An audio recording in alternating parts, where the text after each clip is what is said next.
Did you know? School Sport Victoria offers 650,000 sporting opportunities in 31 different sports at 10,700 events across the state every single year.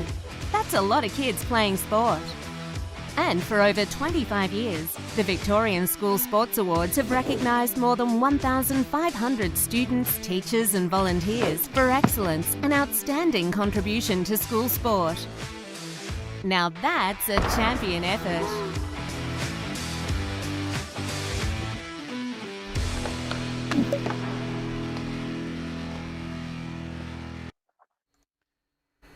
Good afternoon and welcome to our very next episode.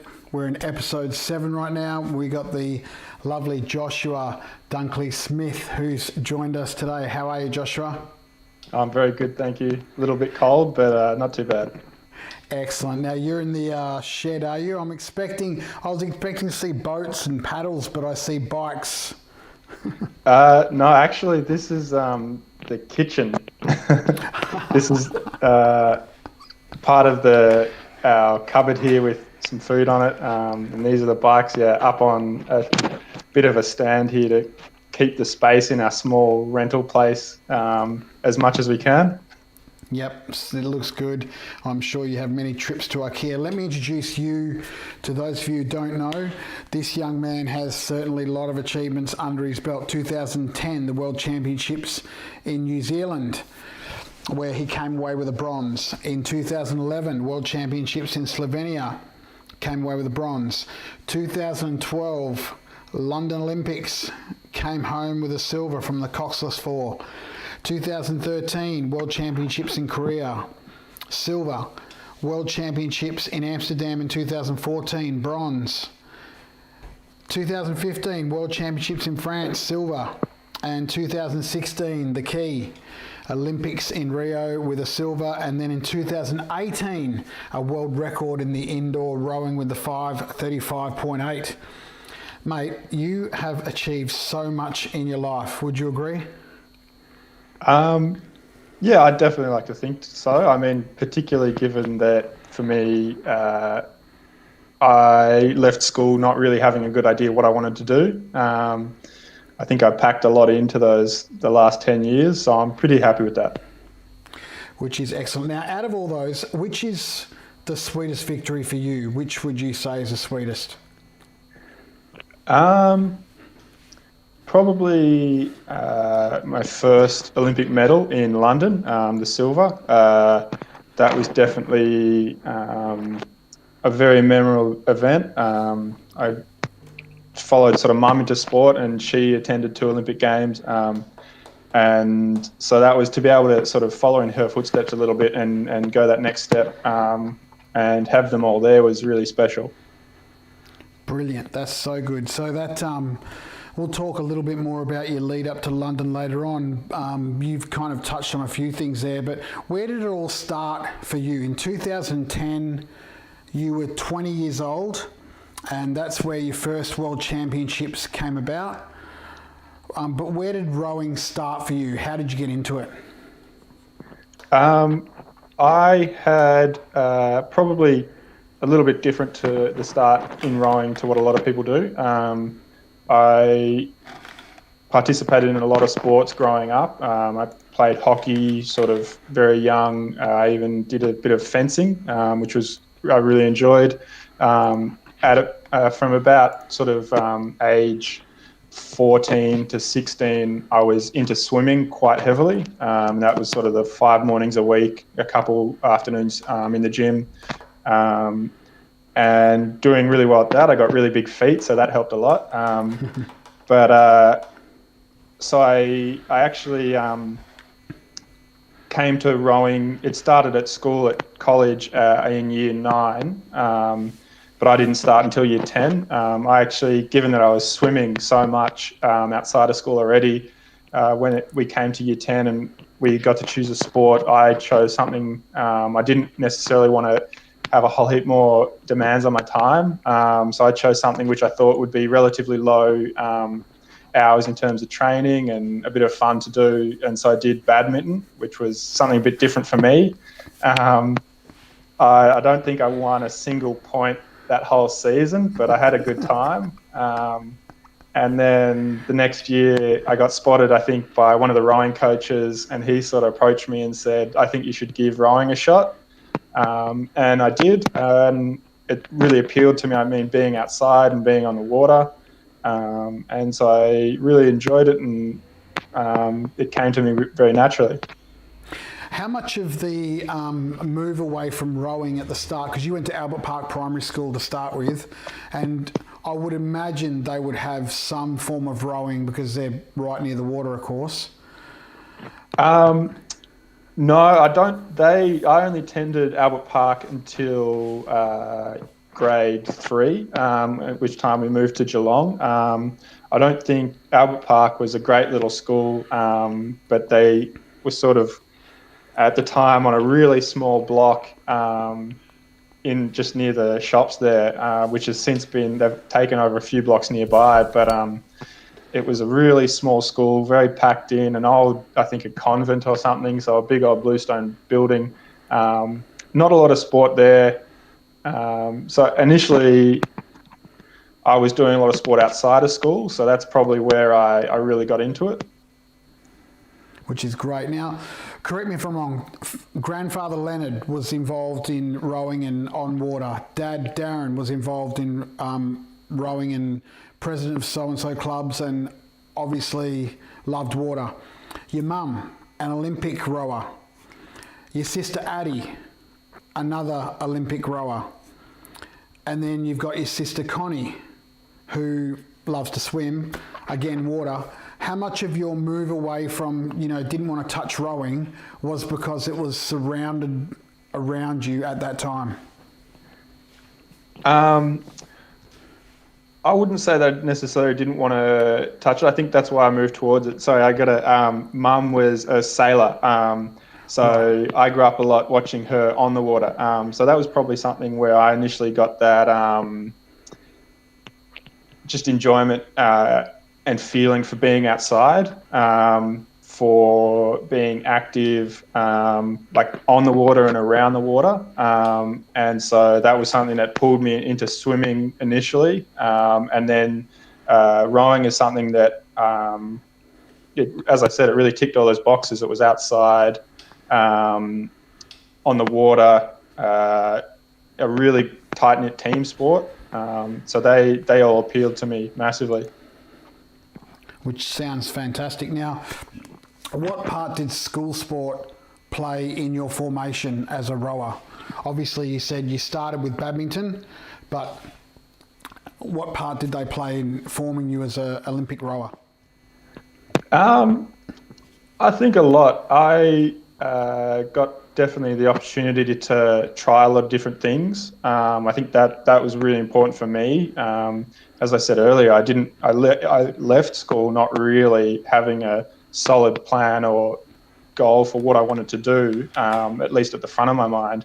But having been able to try a whole heap of different things and meet a lot of really good people in terms of coaches and other athletes and things, definitely helped me through that period where I perhaps didn't have anything really driving me. I had some really good coaches in terms of my swimming coaches and my fencing coaches who just, for a teenager, were really good in terms of being friendly and approachable and really respect you as as not a child, but someone they were helping to learn and discover what they wanted to do with their life. Sounds good. Now, tell me, what advice, now knowing everything you know now, what advice would you give to your 12-year-old self looking back? I think for me the biggest thing would just be to not try and hurry things up, not try and want to get through things or get too far ahead, just to be a bit confident and accept that you're just learning. You don't have to get things right all the time straight away. It's okay just to go into things and get some things wrong, but have fun doing it. and you will figure it out eventually. It can be really confusing at times, but you do get there.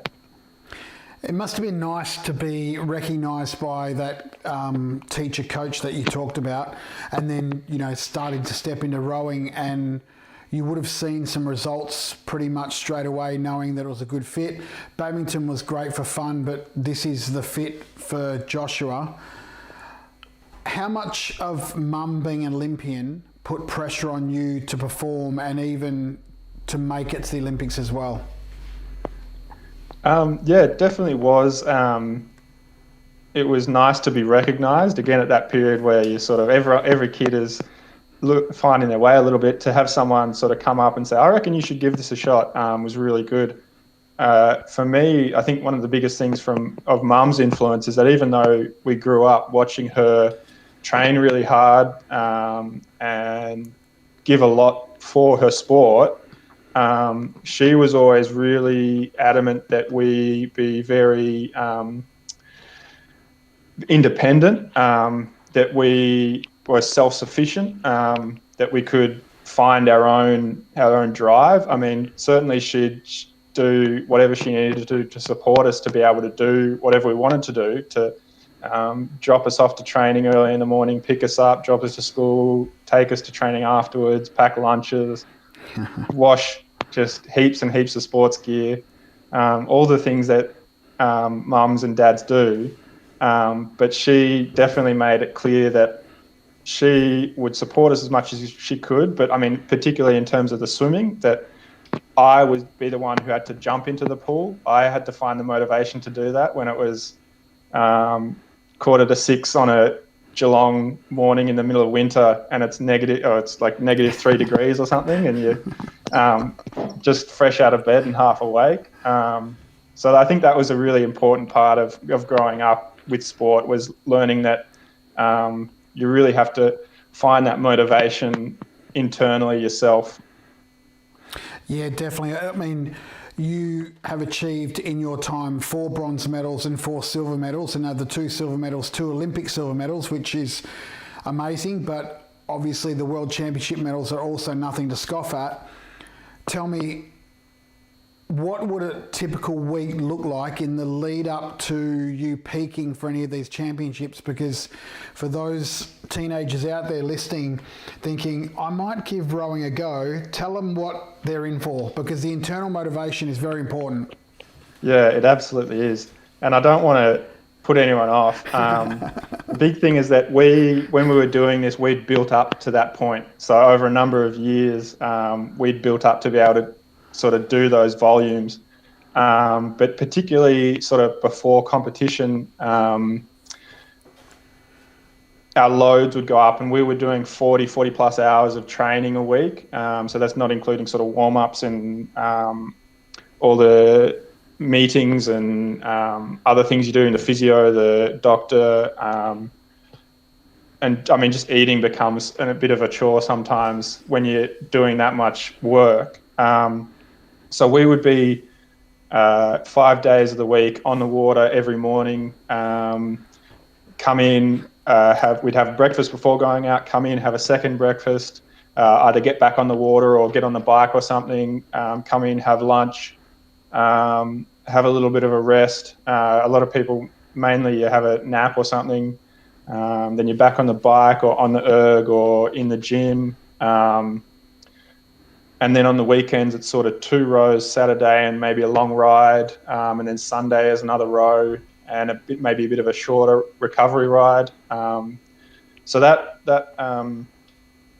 that's sort of the baseline. I mean, different coaches and things move it around a little bit, but so yeah, it's about that 40 hours mark. So sort of it does become a full-time job just with the training. And as I said, when you're under that sort of volume, for me personally, I definitely noticed that I start to lose my appetite a little bit.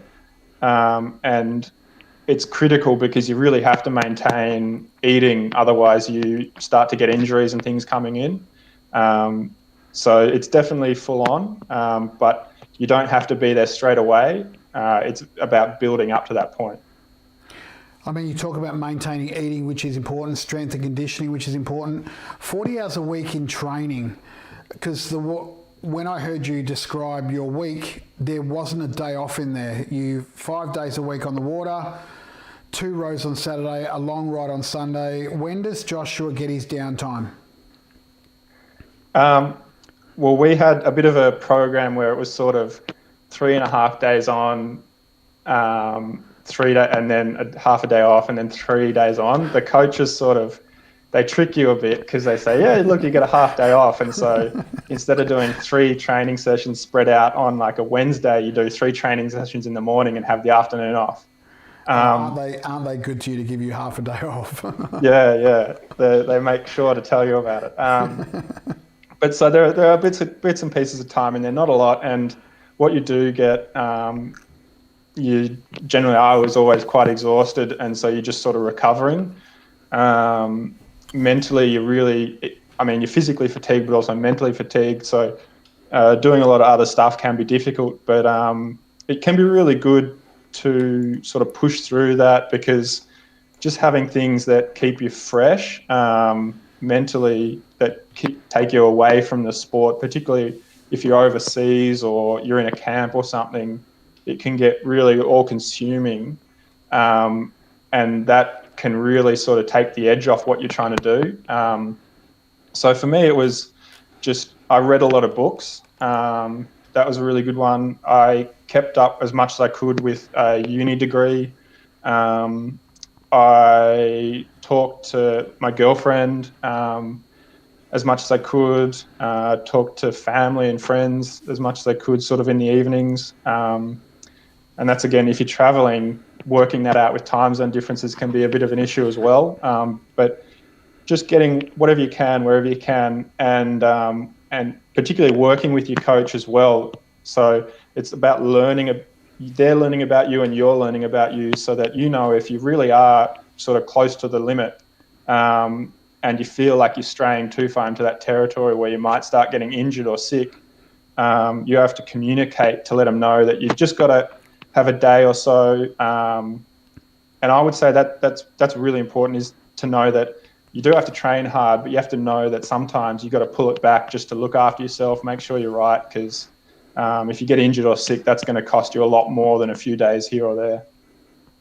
And I guess when you say pull it back, you're not just talking about pulling it back in terms of physically. Also, there are times mentally where you're like, I just need some time to myself, just need to read, listen to a podcast, go for a walk, kind of thing. You've talked about some interesting sacrifices you've made, which is in order of time. What other sacrifices would you have made around this time? Because you need to stay in form, from my calculation, from prior to 2010, where you were, World Championships, you don't just become in form at 2010, you would have been a build-up. But then right through to the end of 2018, when you hit the world record, that's a long time to stay in form over that long period of time. What sacrifices did you have to make over that time? Yeah, there's a lot, and it's interesting. One of the other rowers, one of the girls, she describes it or she says they're not sacrifices, they're just choices. And I mean, they are a little bit, there are things you have to choose to do if you want to succeed in sport over other things. For me, it's about learning yourself and knowing when you can push things and when you can, when you have to back off a little bit. There's a lot of, I guess you don't go out for parties and things if you are home. There's a lot of events and things that I've gone to, and you just have to leave at sort of 9:30 and say your goodbyes to everyone and go home and go to bed, which has, been good since I've retired to be able to stay a bit later and talk a bit longer with people, which is, it's exactly that. There's time for that, and you can go on and do those things. But while you're trying to achieve something, you do have to make those choices. So I think definitely those are the biggest things, just having to sort of choose time away from friends and family occasionally. Yeah, that I love the way you put it, or quoting the other rower that you talked about, that they're not necessarily sacrifices, they're choices, and these are the choices you make because you are making choices to go on to bigger and better things in a sense. Now we're looking at 2012. This is the first Olympics for you. You're leading into the 2012 Olympics. Unfortunately, Dad passes away around June 23, 24, somewhere around there. I don't know the date. Yeah, 16. June 16. And then you have a funeral for him on June the 3rd. July the 3rd, sorry. July the 3rd. July the 3rd. And then you have to get on a plane and go to the Olympics. How on earth does a young man stay focused and then come home with a silver when that has been thrown as a curveball to you? Yeah, and it was actually, I was already overseas when that occurred, so that was probably one of the most difficult days of my life. We were in bed. That was one of the rare days where we did have a morning off, Right. and I think it was like 7 or 8 in the morning, and I was still in bed, and one of my crewmates came in and said that there was a phone call. And so that was a phone call from Mum to tell me about Dad, who we'd lost to suicide. So he'd been struggling with mental health issues for quite some time. And that was something that I only really started to learn about when I was a bit older, because Mum had done a really good job of sort of looking after him and keeping us all happy and healthy. But yeah, so I was overseas and got that phone call, and that was really difficult. That was for a couple of days I just couldn't really do much of anything, and having to be overseas, I had to make a really difficult choice where either I stayed. That was only, as you said, sort of a couple months before the games, and so it was either do I go home and attend the funeral, or do I stay and keep training, sort of in the understanding that 2 international flights, and it would only be sort of a week, but that all, again, it's the choices, and that would really impact the campaign and all that time you put into it, and so that was a really difficult choice I had to make. Luckily, I was supported by the team and my teammates.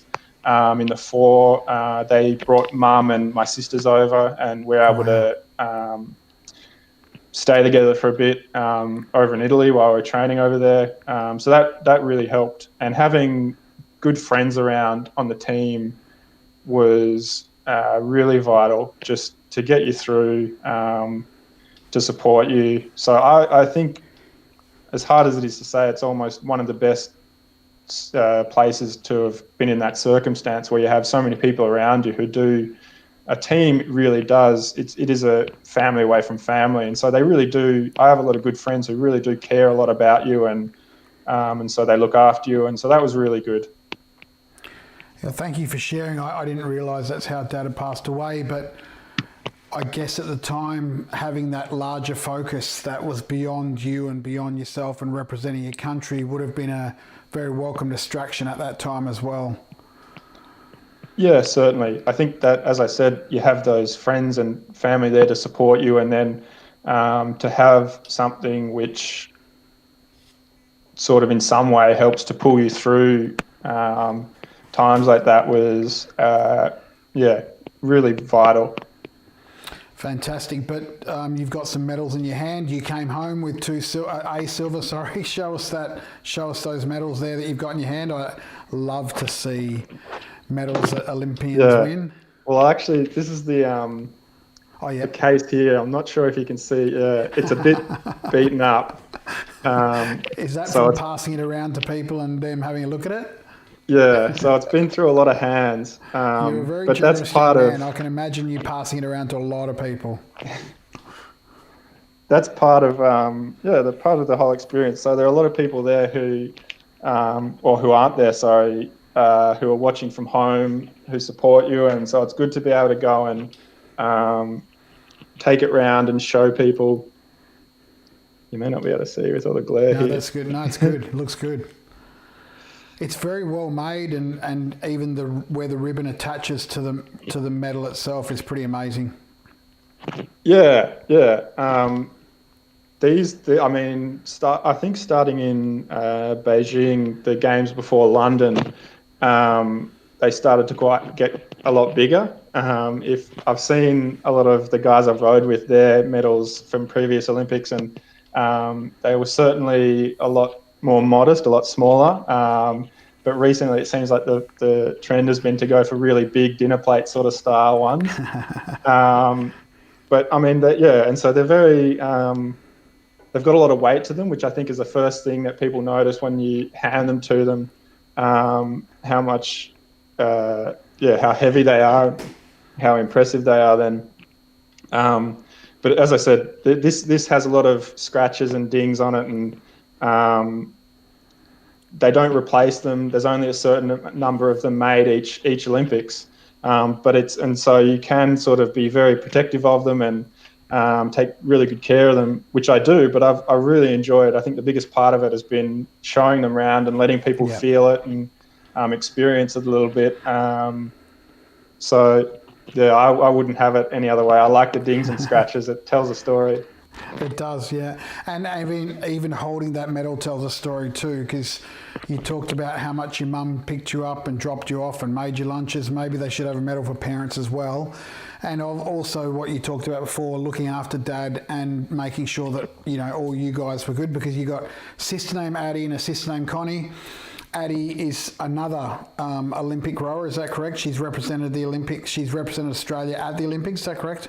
Not at the Olympics. She is international. She was at Worlds in the 8. So she followed in the rowing. And Connie is rowing at the moment. She's still at school. She's 14 years younger than I am. Right. So she's and both Ard and I, my sister, we made sure when she said she was rowing that we were like, you can do whatever you want. You don't have to do what we did. And she was like, no, I'm doing it because I want to do it. I'm not doing it because you guys did it. But yeah, so it's good to have been able to be able to give some advice. And not only that she listens to you, mate. That's pretty special that you got a sister who still listens to you, but you've been there and done that. You got 8 medals to show it, and Addie's obviously been at World Championships as well. So Connie's certainly in the best seat with Mum and you two to get her to the Olympics, and represent Australia one day, but no pressure, Connie. Yeah. Where to from here? Like, the Olympics were cancelled and this would have been the next Olympics for you. You had previously retired, but what was your thoughts and attitude when they finally announced the Olympics were going to be cancelled? Postponed, sorry. It's obviously a very complicated time. The biggest thing for me from what I remember my time in sport was that often as an athlete, you do just put your head down and you know what you're meant to do, you're meant to train. And so you sort of leave a lot of that other administrative stuff at times to other people. And so it can occasionally then mean that you feel a little bit like you're at the whim of just chance. And if that happens for too long, you can just really start to crave some sort of certainty. And so I know for myself that having gone through a long Olympic qualification season and then a long build up to the games with trialing and selection and making sure that you get into that Olympic boat, you get that opportunity. It's a real hard slog just to get to that point. And the whole time you're racing against friends and people who you really have a great time with off the water. So it can be really hard. But I think when they finally made the choice, it would have been for a lot of people, obviously it's a setback and it's not the best set of circumstances that they would have chosen. But just having a bit of certainty, having that date and that time just to be like, okay, you can take a step back, you can reset, you can redo your build up to the games. You can make sure you get things right, which you otherwise wouldn't have been able to. I think that is a bit of a relief. I think that's always the thing as an athlete. You just want to know where the starting line is, and you can take care of the rest. Yeah, so true, so true. Now, where to for Josh from here? What does the future hold for you? I guess the biggest thing is that my girlfriend who I spoke about and myself are hoping to get married later this year. That's so good. Have you set a date yet, or? Yeah, it's in November. So Awesome. We're quietly hopeful that things will be okay. We've already had friends who have had to postpone weddings in the past couple months, so that's been pretty tough for them. And hopefully we're looking forward to them rescheduling and going to those at some stage. So that's probably the biggest thing, getting that organised and done. And then for me, it's just finishing off the last few little bits of my engineering degree, and then getting a real job. Which that's debatable. You've already had a real job, but I know what you mean. People are thinking, hang on a minute, you're training 40 hours a week. That's not a real job. But let's face it, it's a lot of energy and effort. And I'm sure you'd take an engineer's 40 hours a week over an Olympian's 40 hours a week any day of the week. Definitely. Although, as an Olympian, you do get to spend a lot of time in Italy and eat as much pizza as you can. So there is that. I was going to say before about the pizza, but thought, no, he wouldn't have touched the pizza. But look, so engineering, you finish your engineering degree now?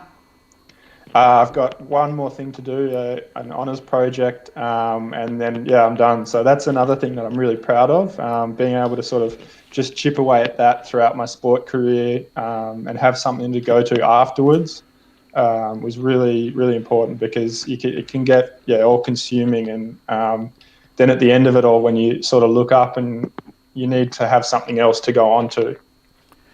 I mean, you certainly haven't had, to my knowledge anyway, major setbacks. You've sort of been in peak form at the right time to represent Australia, either at World Championships or Olympics. But that's pretty amazing that you've been able to maintain a level of interest in your study to finish it off so close to when you've retired, which is pretty awesome. Because as you know, you can't put all your eggs in one basket, and for any teenagers listening out there, it's nice to want to represent your country, but you need to have something to fall back on just in case injury happens or COVID wipes you out and the Olympics are postponed for a year. So you're right. You really need that plan B, and for you, engineering's that plan B. What type of engineering? Mechatronics. So robotics. Wow. It's probably the nerdiest type of engineering there is, I think. But you are right. Having that and being flexible is definitely is really important for me, and I think it's really important for all athletes.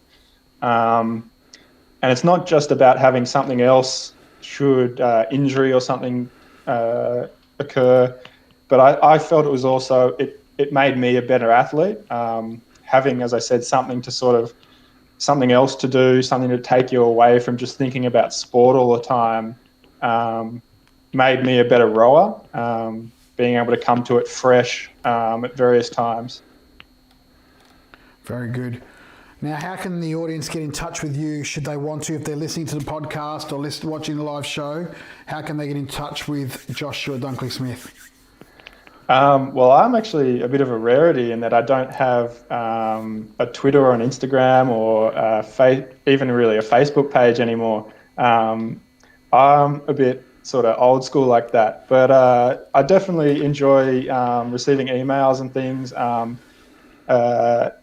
They can definitely go through School Sports Victoria and be sent on to me. I love getting questions and things, and being able to feel like I can pass on a bit of what I've learnt, because it's a shame if you sort of do all that effort to learn all that and then just let it go without trying to use it to help other people as well. Yeah, very good. Do you mind if we advertise your email in the show notes? Would that be a problem? Yeah, definitely. Okay, we'll put We'll put your email in the show notes, and hopefully anyone who's got any questions, whether they're rowing or not, just talking to an Olympian and asking questions of an Olympian and asking questions of an Olympian who's got Olympian in their heritage is pretty amazing in itself. So thanks heaps for joining us today, buddy. You're a remarkable young man and a very good looking young man, and soon to be in your words, a nerdy engineer, which is, I think, pretty amazing to work with robotics. So I'll be watching that space too. Awesome. Thank you very much for having me. No worries. Next week we've got on the show, we've got Matthew Harnapple-Smith. Matthew Harnapple, no Smith there. Matthew Harnapple, who's a Paralympian in swimming, and he's got a great story to tell around his classification and also when he's represented Australia as well. Thanks heaps for joining us, Josh. We will see you sometime soon, I am sure.